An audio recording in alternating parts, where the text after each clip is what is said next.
Some former white supremacists spoke to AJ Plus about how to counter extremism, and they made some pretty interesting points. Let's watch.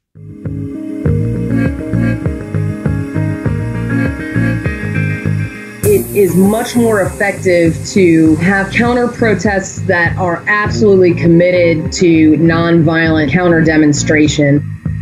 I've marched in Klan marches. I've marched in neo-Nazi marches. They would throw things at me. I never ducked a bottle, never ducked a snowball. Whoa, wait, I better rethink my beliefs here. Like, that doesn't work.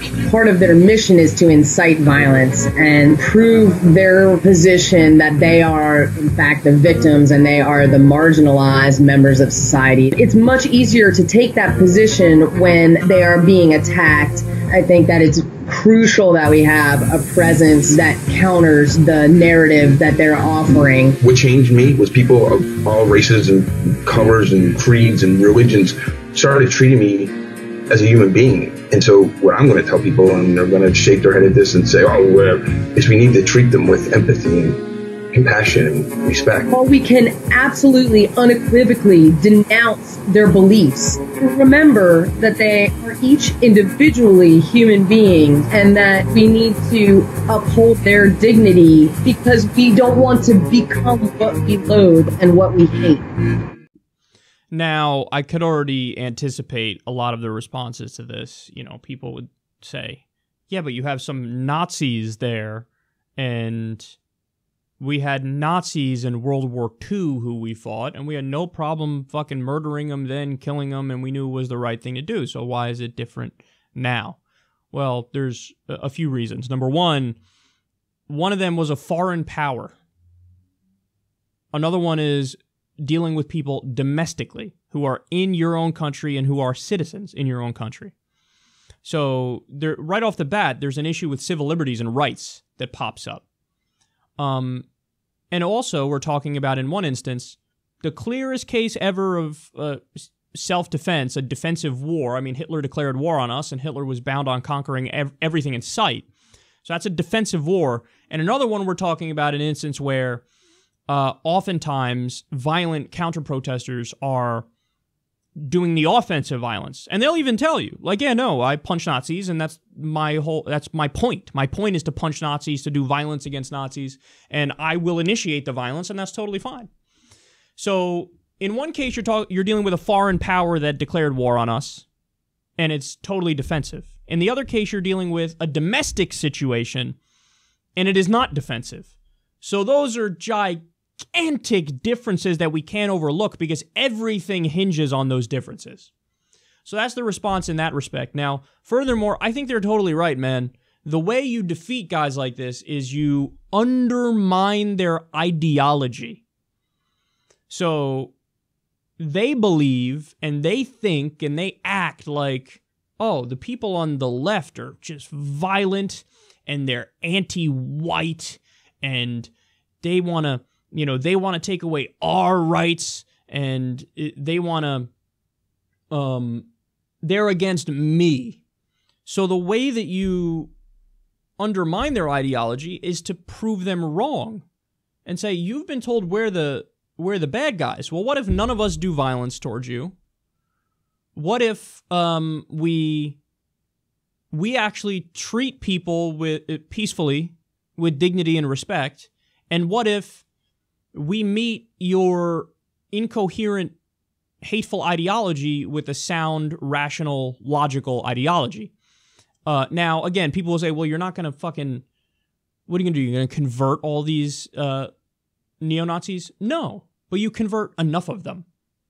You have to remember, we're dealing with a tiny, crazy fringe in the country. It's not a majority. It's not even close to a majority of people who would agree with a KKK, white supremacist ideology, or a neo-Nazi ideology. So you're dealing with such a tiny fringe of people. So they're already a tiny fringe. And the way to keep chipping away at that and make them even less powerful is to further undermine their ideology. And yes, you will convert some of them. There's a friend of the show, Joshua Turner. He used to be a neo-Nazi. He was converted. How was he converted? He'll tell you. Look, it was reason.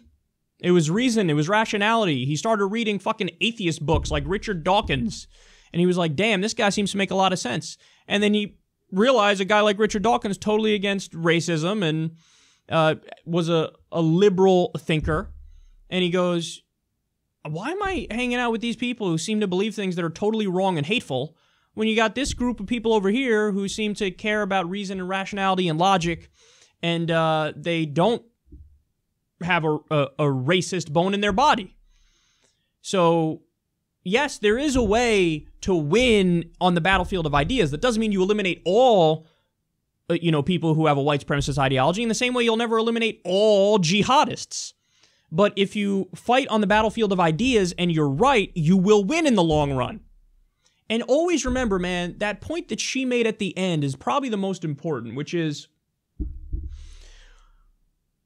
you don't want to become the devil you're trying to avoid. So one of the main reasons why I despise fascists, for example, is they openly believe in offensive violence, which I think is like the most loathsome position imaginable. I think that makes you a bad person if you believe in offensive violence. So you don't defeat that by saying, we will do the same thing. That's how you become the thing you're trying to avoid. So when people say anti-fascists act a lot like fascists, that's true, because they believe in offensive violence. They believe in social control. So, and don't tell me it's ineffectual to not believe in violence in those circumstances, because we have the example of MLK, we have the example of Gandhi, we have the example of Nelson Mandela. Now, yes, there were factions within those individual movements that were more violent, but ultimately the solution came through the people who were able to rise above and say we're better than them. And then you can't help but win in the PR realm when you say, who are you going to trust? The fucking Alabama sheriffs and the KKK guys sicking dogs on, 15-year-old black kids? Or are you going to trust the people who are holding hands and marching peacefully and singing We Shall Overcome? So I don't think this is a difficult one, man. I really don't. I don't want to take the tactics of monsters to try to defeat them. Now, again, when it comes to self-defense, 100% believe in violence. In my mind, that's the only time violence is justified, in self-defense. Somebody's attacking you, you're well within your rights to attack them back and protect yourself, 100%. But outside of self-defense, no, I'm not going to ever get into start rationalizing, offensive violence, because that is the slipperiest of all slippery slopes. And you've already kind of violated the main, you've done a massive contradiction. I will do offensive violence for peace. To steal from George Carlin, that's like saying, I will fuck for virginity. That is the definition of not being a virgin. So what do you mean? Like, I'm going to do offensive violence for peace. But that's the definition of not being peaceful, is doing offensive violence. So don't take it from me. Take it from the white supremacists who were converted. They say they undermine my ideology. I met a lot of black people and brown people and minorities who were nothing like the caricature that was pumped into my head, and now I'm not that. And they say the most important thing is don't feed into their narrative. Don't do it. Don't do it. Don't do it. So again, don't take it from me, take it from them. And if you don't want to take it from them, take it from a guy who's basically the godfather of the modern so-called far left, Noam Chomsky, who says the same thing. Antifa are a giant gift to the right. Do we want to win, or do you want to feel edgy and cool and say, oh yeah, I'm punch Nazis and I like dead cops and shit? Horrible idea, bad idea. You don't want to embrace authoritarianism. If you embrace authoritarianism in the name of a left-wing ideology, you're still an authoritarian at the end of the day. So let's win the right way. Let's win in the battle of ideas. And we just saw that, by the way, in Boston. The far right did a so-called free speech rally. Well, guess what? When you have free speech, the counter-protesters show up, and there's a lot more of us than there are of them. So we win at the end of the day. Let's continue down that path.